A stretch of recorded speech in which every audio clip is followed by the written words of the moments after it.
Welcome to Dementia-Friendly Prince George's County, Maryland Northern Sector webinar series for caregivers. Today's topic is Moving Mom and Dad, 5 Common Mistakes Adult Children of Aging Parents Make and How to Avoid Them. Sponsored by Prince George's County Government and the Department of Family Services. This evening, I'll introduce our speaker, Jennifer Tilghman, again presenting on Moving Mom and Dad, 5 Common Mistakes Adult Children of Aging Parents Make and How to Avoid Them. When you're in a position to help your elderly loved ones navigate housing choices, you will face a set of important decisions and responsibilities. While every move represents a unique set of circumstances, late life transitions can pose distinct and often unexpected challenges. This presentation will provide an overview of the 5 most common mistakes adult children of aging parents and loved ones make when assisting late life moves and ways to avoid them. Just a little bit of information about Ms. Tilghman. Jennifer Tilghman is a real estate consultant and team leader of the Tilghman team of Keller Williams Preferred Properties, licensed in Maryland, DC, and Virginia for over 15 years. She holds several certifications related to seniors and senior housing.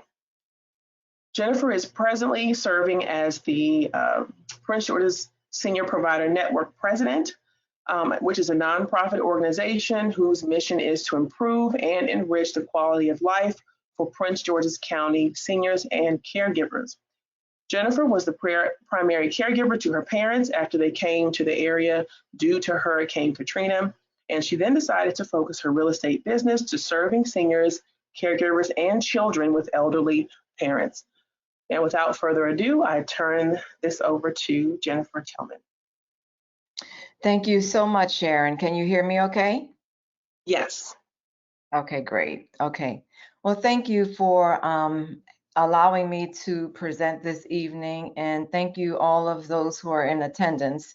I'm trusting that some of the information that you hear tonight will help you and help you if you're one of the seniors or if you're one of the children. I'm looking forward to spending this time with you. So as Sharon mentioned, I am a real estate agent, and my parents did come to live with me after Hurricane Katrina. And I was a caregiver to both my parents. My dad passed a year ago, and up through that time, you know, they both had lived with me. My mom passed in 2017. But being the president of Prince George's Senior Provider Network, I was able to use a lot of the resources. I had the resources at my fingertips, and I am so grateful. So I am also a part of another organization called the Seniors Real Estate Institute. And that organization actually had a discussion with some adult children, and they wanted to find out from them what were some of the challenges that they had, and so that we can come up with this presentation to put it out there so that, you know, others can avoid some of the mistakes that they made. And I like to say that there really aren't mistakes, they're lessons learned. So we're going to get right into the presentation, and we can move the slide up. The first thing that I want to talk about is, what is successful aging? You know, most of us want to age successfully. We want to live as long as we can. We want to be as healthy as we can. We want to live life. And so the studies show that some of the most important factors around aging successfully, or that work together really, or number one, a sense of purpose and contribution. You know, we all want to feel that we matter and that we make a difference. And, you know, we want to still contribute to something. Many of our seniors are very wise in their years. They've had many years, and they have a lot of wisdom to share. And if they're able to do that, it warms their heart as well as the younger people that they might be sharing with. And I remember when my mom first came to Maryland so abruptly, she always would say she wondered what God had in store for her, because she was so active in New Orleans, and now she was in Maryland, and she still wanted to contribute. She wanted to do something and felt that she mattered. So that's something that's really important, to have this sense of purpose. Of course, good health. We want to always feel healthy, know that we're taking our meds, we're going to the doctor regularly, that we're living healthy. Physical activity. If we continue to move, we're going to be flexible and we'll be strong. When we stop, that flexibility will stop as well. Adequate nutrition is really important, because we tend to, if a person is not living around other people, maybe they're living in the home by themselves, if they don't have that social interaction, or maybe they're depressed, or maybe they just don't want to cook anymore, they're tired, they're not going to get that adequate, good nutrition. So that's very important to think about, even if you're going to live, in your home alone. And then having as much freedom and this sense of independence as possible. When we're able to make decisions on our own, we feel better about ourselves. When it gets to a point where somebody else is always making the decision for you, you're kind of like you've lost some control. So we want to be able to make these decisions and have this sense of freedom as long as possible. And then the last is really important. It's knowing that when you do need some support, that the support is there. So these are the factors that we all want to have in our life so that we can have successful aging. So as we go through the rest of the presentation, we want to continue to think back about how the decisions that we're making, and how the decisions that if we're one of the adult children talking to our parents, we're thinking about some of these things so that we can have successful aging. So we can move forward.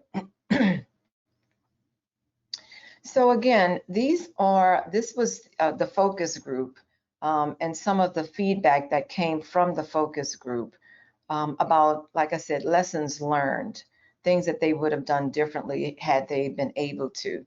The first mistake was waiting until a crisis occurs to have a conversation with their loved one around housing, future housing. Will they stay in the same house, or do they want to move, where they would be in later life, and also care options.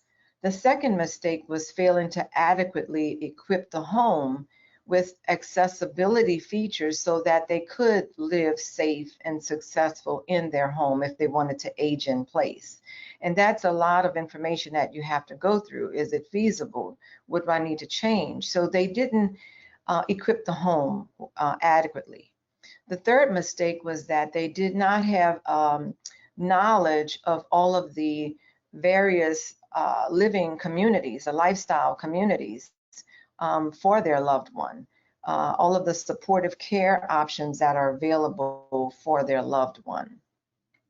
The fourth mistake was that they were trying to manage the whole liquidation of their estate. So maybe their loved one was moved into assisted living or nursing home, or maybe they passed away, and they were trying to manage liquidating this estate all by themselves. And it was very overwhelming for them. They didn't even know that there are resources out there that would have helped them. And then something that's really important is having the adequate documentation, the power of attorney, the advance directives, all of the paperwork, especially the power of attorney, so that they could make decisions for that loved one when needed, when the need came. We can move on. So in going, at least going beyond these mistakes, we're going to talk about what we should do to avoid them. You can move to the next slide. Sharon, okay, thank you. So how do we avoid these mistakes? And so one thing we talk about is having this what if talk. So you might say, well, what is a what if talk? And the what if talk is just having those initial conversations that might speak to not something negative, but something to plan. We're all going to, it's inevitable. We're all going to have our, as we age, we're going to lose some things. We might lose the ability to walk, or we might, be incapacitated or something. So something, we should just think about, what if, I can no longer live by myself, or what if I have this terminal illness. And it's not, again, to think of something negative, but you want to plan for what's coming down the pike. How do you want the rest of your life to look? Where do you want to live? Who do you want to be around? Just things like that. So having the talks early before things happen, and that's the what if talk. The next thing to avoid these mistakes is thinking about if your parent, a loved one, or yourself wants to age in place. Well, what do I need to get in order? What are my priorities? What do I need to start doing and looking at in order for me to live in place? It might be that I have to replace this carpet, I have to get rid of these rugs, I have to install grab bars, whatever it might be, what is the cost going to be? So we need to start thinking early about that, because if we don't plan early and something happens, then we have to make quick rush decisions, and we might end up moving multiple times because we really didn't plan out how we wanted, to what those priorities were. The next thing is that we're going to learn more about, discovering the communities that are out there and what are our options for, aging in the community. What are the various options? And then I'll share with you all the resources that might be available that you can add to your team to help you get through the stuff. And then lastly, talking about those documents that we need to get in place. So you can move on to the next slide. So the first thing, as I mentioned, is having those conversations. Now, you might find some people, ourselves, or we might come across some adults, some parents, that they really like planning what their future is going to look like. And they have looked at various communities, and they have thought about where they would want to live and what's going to happen. But then you also have some of adults who, elderly people who really, they're afraid. They don't want to talk about what might happen in the future and what's going to happen and how they're going to be able to take care of themselves. They shy away from having those conversations. So as children, we have to start those conversations in a way where, we might be listening to some of the things that our loved one is saying to us, and then we drop in little seeds of information. You can go to the next slide. So having those conversations up front, the time is now. And studies show that while the majority of adult children with aging parents report to know the desires of elder parents, their perceptions are often not in line with the parents' true and current wishes. So sometimes you might be thinking something years ago, but we need to continue to be in those conversations because things may have changed. And then it says, in fact, such perceptions are formulated without even having an actual conversation on that matter. So again, just starting those conversations with your loved one, and if you are the elder person, because again, we might have different people on the line here. Even myself, I'm going to be 66 this year. I want to have these conversations with my kids. One, I don't want to be a burden to them at the last minute. Something's happening and I didn't get my stuff in order. And if you're the adult child, you want to have these conversations with your loved one because you're caring about them, and you want to make sure that we have everything in place so that they have a peaceful and what we started about at the beginning, a successful aging. So we can go on to the next slide. I'm going to share a couple of comments that are suggestions that you can, I think it was one slide back, maybe? No? Did you go twice? Oh, okay. I guess that's the order. How do we approach the talks? I think it's coming after this. So how do we approach the talk? I think I kind of mentioned some of this. We want to listen, to our loved one. We want to be patient with them. This is a big step. especially if they have to move out of the home. So we wanted to start these conversations with them, listen to what they're saying. We might already know what they like to do. You know, they like to play bingo. They like to go on bus trips. You know, we might know what they like to do. And we want to find out in those conversations, would you like to move into a community where you'd be able to continue doing these types of things? And if they say, no, I want to move, I want to stay in my home, we might ask, you know, what about staying in the home is something that you like? And what's something that you least like about staying in your home? We just want to kind of find out where they are and what they're feeling about later life transitions. And so we want to open those conversations. Another thing too to remember is we want to be their partner. We don't want to act like we're the parent, because then that's being disrespectful, and it's also taking some of their control away from them when it's not, you know, they still can make decisions on their own. So now we can go to the next slide. So these are some conversation starters. You know, you might be talking to your mom or dad or your loved one, or again, if you're the loved one and if you're the elderly person, you might want to think about ways that you're going to start having conversations with your kids. So Dad, I know that you're okay living where you are right now, but I just wondered if you ever thought about what you would do if you needed more help with managing the house, or if your health started to decline and you needed more support. So, you know, I'm thinking about this and saying that sometimes the elder feels this way, but they're afraid to say something to their child or to someone else about it. Maybe for fear of them feeling like they're going to be losing control, or they just don't know where they would even go. So instead of exploring some options, they might just be feeling this way, but not sharing how they're feeling. So this is a good conversation starter to say, you know, Dad, it occurs to me that you seem to be using only a small percentage of this big house. Have you ever thought about finding something smaller? We can go to the next slide. More conversation starters. Mom, you know, I went to a seminar recently and the speaker knew a lot about houses in the area, specifically designed for people over 55 who don't want to deal with that yard maintenance. Did you know there were options like this nearby?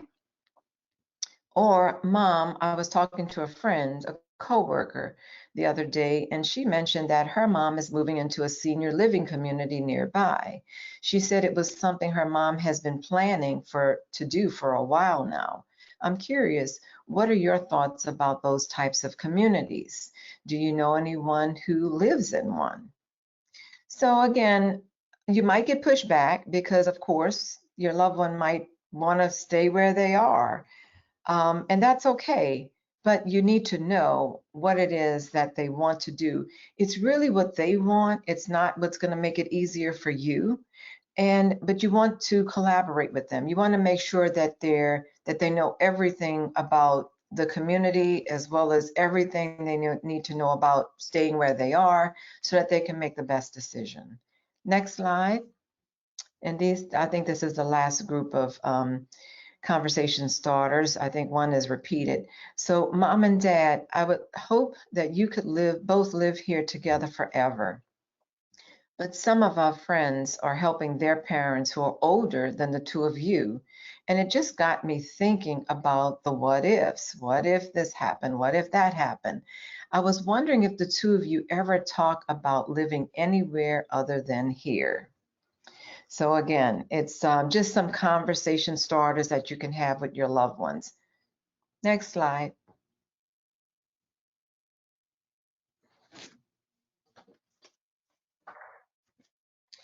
So there are three things that people actually use to decide on what type of move they're going to make, depending on the time of what's happening in their life. And so those three, let me just get to I want to make sure I give you the right information. Okay, so these are three different things to consider. The first one is a lifestyle and amenity-based move. So people come to this decision to move because maybe they are empty nesters and they still, have a lot of vigor. They want to do a lot of things. They don't want to have to deal with the maintenance in the house. They might want to live closer to their kids or grandkids. And but they're still pretty active, and they might want to live on a golf course, because maybe they golf. So it's really a lifestyle and amenity based move. They're just thinking ahead, and they're planning how they could live their best life without having to be in this big house that they don't need anymore. It might save them on all of the utility bills. They don't have to worry about roof damage, from a storm, or, cutting the grass and that kind of stuff. So they will be thinking, and they don't want to do steps. So they'll be thinking about, a lifestyle move where they can be in a community where they can be socially active and so on. The next type of move in a decision making is something that you're anticipating, an anticipatory or preparatory move. And this move comes along when maybe one of the spouse, one of the two in the couple, or yourself, you're noticing some declining health, and you're knowing that at some point I'm going to need some help. I have a friend who she's losing her sight. She's not able to drive anymore, especially in the evening. And she knows that this is not something that's going to get better. So she's now planning to make a move from one state to another to be closer to her daughter. And I think the two of them are going to think about moving into something together. So you have a lot of these types of moves where you're anticipating your health changing, and maybe you want to be closer to your doctors or closer to a hospital, or like I said, closer to your kids. And so that's an anticipatory move. And then of course you have the last one, which is a crisis. So a crisis has occurred, and now you need to really make that move. And in this type of move, if you haven't planned it, I mean, this could also be a planned move, because you could have moved into a community where you were pretty active, and then something happened, but you had plans that, okay, if something happens, I'm going to then be here. And I know we're going to get later, we're going to talk about communities, but the continuing care type of community would cover all of these, because you would move into that continuing care as an independent housing. And then as you need more assistance, you can then move into assisted living, and then nursing, memory care, and so on. You can move to the next one.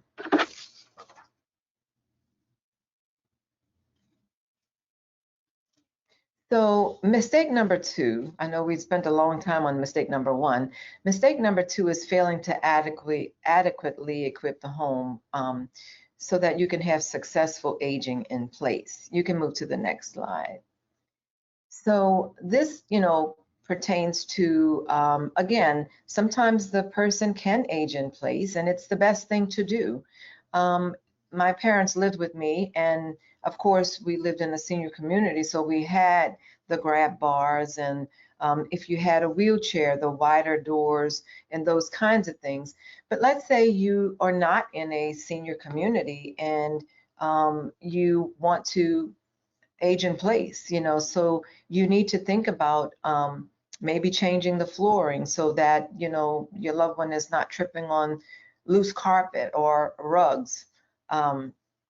And I mentioned grab bars, getting in and out of the tub. There might be some things. I know for my dad, even though we were in that community, we had to get a chair where he could slide across the chair to get into the shower.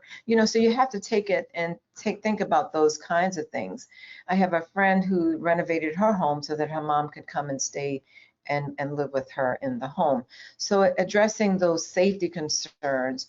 What do we do about emergencies? If the person is living in their home by themselves, you want to make sure that you have some things in place for emergencies. having a plan in ready so that if they begin to not be able to do all of their daily activities of daily living, that you're now thinking about in-home care.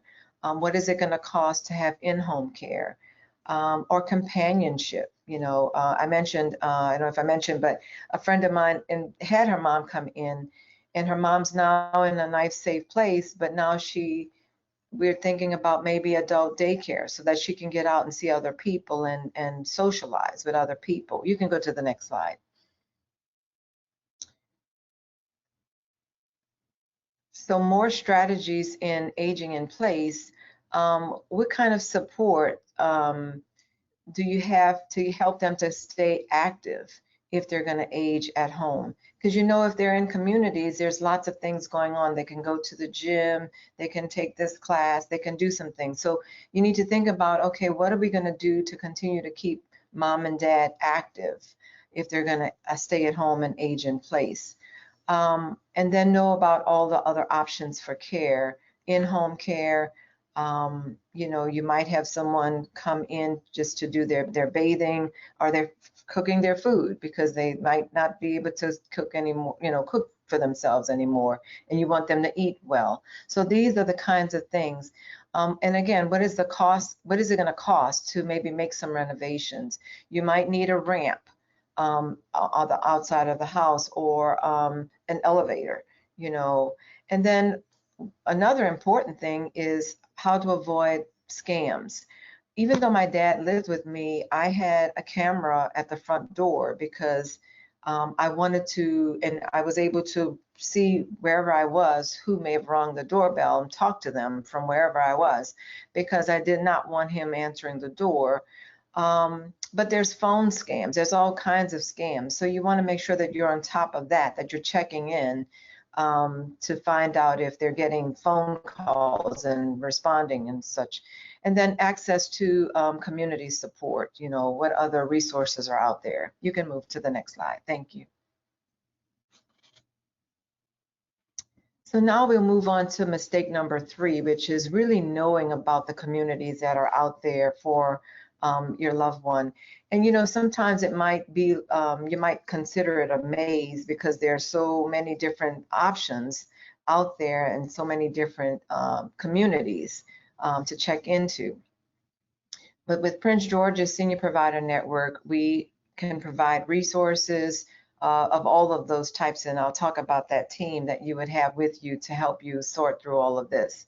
But the communities, we want you to know, actually go out and visit some of the communities so that when you're talking and you're having those conversations, you can share with your loved one, what you're learning about the various communities in case there is some hesitance because they don't know what to expect at these communities.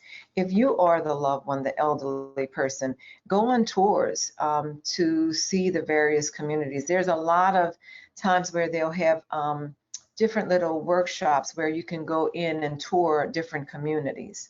And you can move to the next slide. So, of course, independent living, this is where you're going to right size to live your best life. So you no longer need, the big house. So you want some smaller quarters. You want it to all be on one level. So we call it right sizing, and versus downsizing. You're right sizing. And, it could be a condo. It could be even a village. If you are going to independent live, you could be part of a village community where you share resources, get better discounts on contractors and things of that sort. But if you do decide to move out of your current home, there's loads of places that you can move into.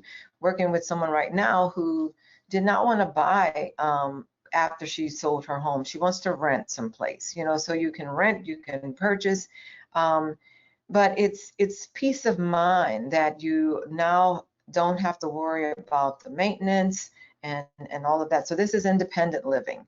And as I mentioned, the continuing care communities, usually you have to get into those communities when you're still independent and you know, so you get into the independent living, and then while you're there, you can move into the other communities as things happen. So move to the next slide. The next one is needing a little bit more care. So it's your assisted living, and you know, just a little bit more increased support so that you can still maintain some level of independence.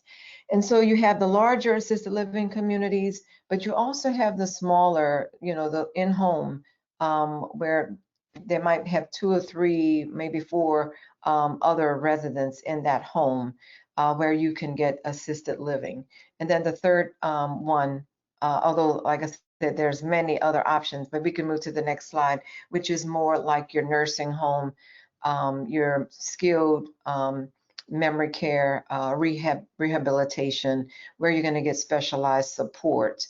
I know with my dad, you know, he lived with me for until the very end, and then I had to move him to in-home hospice. I had to move into a hospice because I could no longer care for him. And then from there, he went into assisted living, but still was in hospice care. And that was like the last couple of months. But, you know, continuing care, I think, is really a great place to be, because you just move that one time in that one community, and then you can move around within the community. But again, explore all the options. You know, if you're able to live with family members, that's good, because now you have that support with you to age successfully. Let's move to the next slide. And so now we're moving into, here's some sharing from some of the focus group members. So Carol mentioned that, you know, while my dad was alive, mom seemed really fine. They took care of each other and compensated for one another. After dad fell, passing away less than 1 month later, it quickly became evident that mom wasn't able to stay at home by herself. She became anxious and agitated, got lost when driving to familiar places, and more symptoms of dementia began to show up. The grab bars and the handrails we had installed to help them get around just weren't enough. Despite our best efforts, we all knew she needed to move. So again, you might start with aging in place, but that doesn't mean that that's where it's going to end up. So you always need to continue to explore and look at options and think about the what if, so that you know what might have to happen next. The next one, Ken said, if I could do it over, I think maybe we could have been more assertive with my parents earlier, but they are a bit stubborn and I can't control their decisions.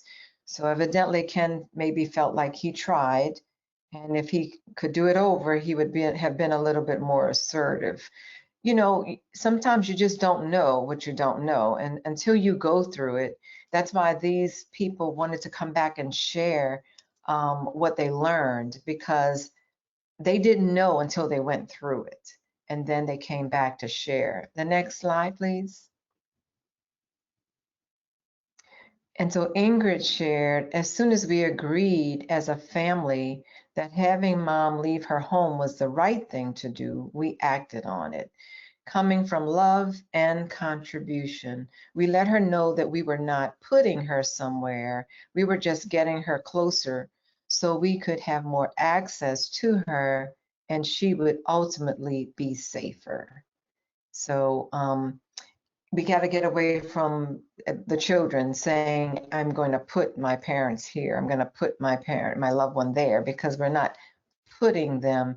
But it comes sometimes that you have to make a decision where is going to be the best place for them to age happy, at peace, successfully, safer, and all of that. And then Ingrid shared, with careers and families of our own, we didn't see every detail of mom's day, making it easy to believe that she was okay. Over time, we began to notice little things that were unattended to. The small things became bigger over time. So how many times, I mean, I've been through this where the children come to visit mom and dad, and they notice now that their mom and dad the house is so cluttered, and it's not safe any longer, but they thought mom and dad were doing great. So again, it's taking the time to really, really have those conversations. Next slide. Thank you. So now we're moving to the stuff, dealing with the stuff. And, you know, this is not something that just happens after the loved one has passed, or even when a loved one is moving into a senior community. You might want to take a look at this, as I had just mentioned, even if they're going to live in place. There's lots of things that we could do to declutter, to make it safer, to make it more peaceful. Sometimes when you have just a lot of clutter, it's cluttering your mind as well. And if we want to think about our physical, our psychological, our emotional, all of that, it's going to be nicer and easier and better when we are not cluttered. So thinking about what to do with this stuff, and one of the mistakes was that they thought that they had to do this alone. And we're going to talk about getting that team. So we can move to the next slide. So we have a quote from Ronald Reagan that says, "Surround yourself with the best people you can find, delegate authority, and don't interfere after you've delegated."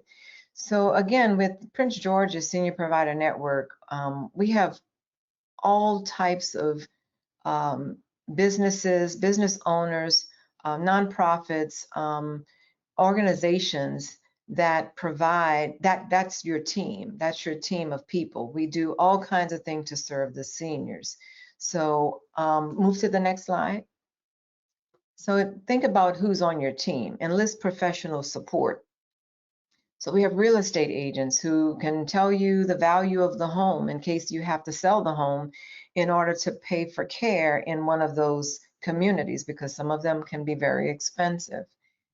We have assisted living locators who can take you around to tour the various communities. They don't charge you anything. They will take you around touring the communities, and you know, so that you can make a good decision on which community you like best. We have move managers, and some of these move managers will they might be provided by the community that you're moving into, but we have some move managers that just work on their own. And what they'll do is they'll go in, take a look at how mom and dad has that furniture, how you have that furniture in your house, look at your cabinets, see how you have things arranged, and take pictures so that when they get on the other end, they can try to make that environment very similar. So you're not now thinking about where is this and where do I have to put that. They try to assemble things so that it's going to be very similar to how you had it in your home. So some of them do that to that extent.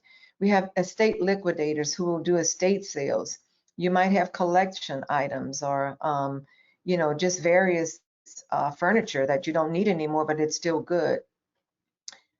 So they will do estate sales to do estate liquidations. Of course, estate attorneys who are going to help you get all those documents that you need together, all of the documents, and have, you know, you help you decide what it is that you do need, and we'll get into that next. And then financial planners. We had a couple that sold their home, lots of equity in their home, so they were able to buy a condo outright, you know, just pay cash for it. But we put them in contact with the financial planner so that they can invest some of that money, and now they get a monthly stipend, you know, monthly check to help them with their care now.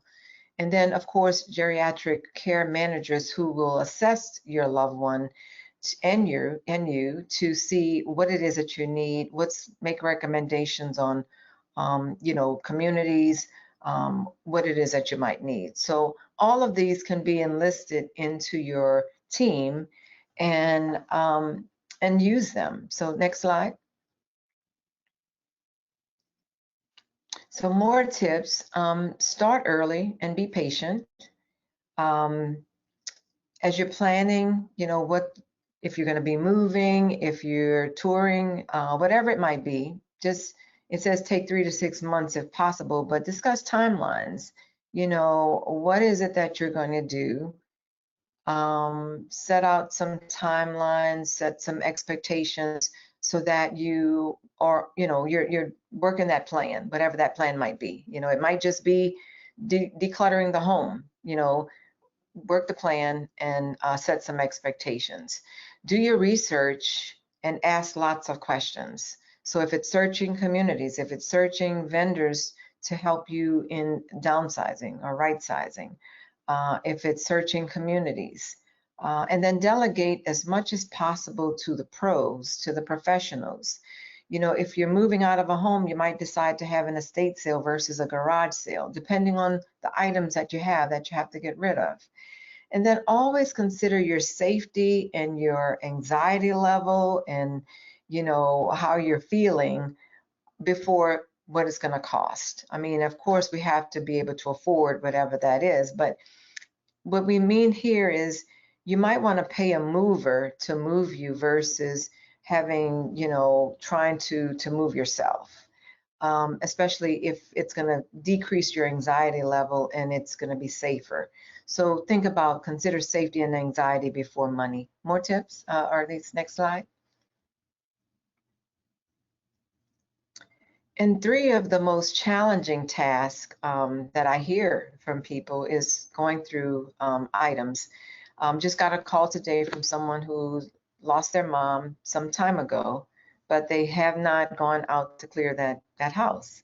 So it's sorting through, it's organizing and selecting personal items that's going to be moved with your loved one to that apartment or to that community that they're moving into.